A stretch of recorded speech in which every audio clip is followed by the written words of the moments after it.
तांड्यातील महिलांचा एल्गार, दारूबंदीसाठी राज्य उत्पादन शुल्क विभागावर धडक. चाळीसगाव जळगाव.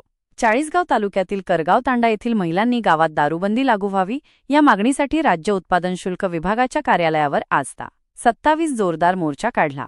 गावात अवैध मद्यविक्रीमुळे तरुण पिढी व्यसनाधीन होत असून कौटुंबिक कलह वाढले आहेत. त्यामुळे महिलांनी एकत्र येत दारूबंदीची मागणी लावून धरली आहे. महिलांचा संताप. करगाव तांड्यातील महिलांनी उत्पादन शुल्क विभागाच्या कार्यालयासमोर जोरदार निदर्शने केली. गावात मोठ्या प्रमाणात अवैध मद्यविक्री होत असल्यामुळे तरुण पिढी व्यसनाधीन होत आहे. तसेच घरातील पुरुष दारू पिऊन महिलांना त्रास देतात. त्यामुळे गावात शांतता आणि सुव्यवस्था राखण्यासाठी दारूबंदी लागू करणे गरजेचे आहे, असे महिलांनी सांगितले. निवेदनातून व्यथा मांडल्या. महिलांनी उत्पादन शुल्क विभागाच्या निरीक्षकांना निवेदन सादर केले. निवेदनात दारूमुळे गावात होणारे दुष्परिणाम विशद केले आहेत.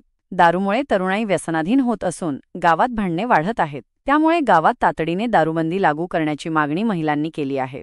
तीव्र आंदोलनाचा इशारा. जर गावात दारूबंदी लागू करण्यात आली नाही तर महिला तीव्र आंदोलन करतील असा इशाराही महिलांनी दिला आहे. निवेदनावर महिलांच्या सह्या. अरुणा रतन चव्हाण, पुष्पा प्रशांत राठोड, वैशाली किशोर चव्हाण, कल्पना सुकलाल राठोड, लक्ष्मी विनोद पवार, निकिता प्रवीण चव्हाण आदी महिलांच्या निवेदनावर सह्या आहेत.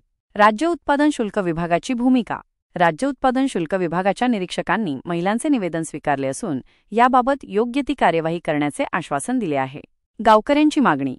करगाव तांड्यातील महिलांच्या या आंदोलनाला गावकऱ्यांनीही पाठिंबा दर्शवला आहे. गावात दारूबंदी लागू झाल्यास गावातील शांतता आणि सुव्यवस्था राखण्यास मदत होईल, असे गावकऱ्यांचे म्हणणे आहे.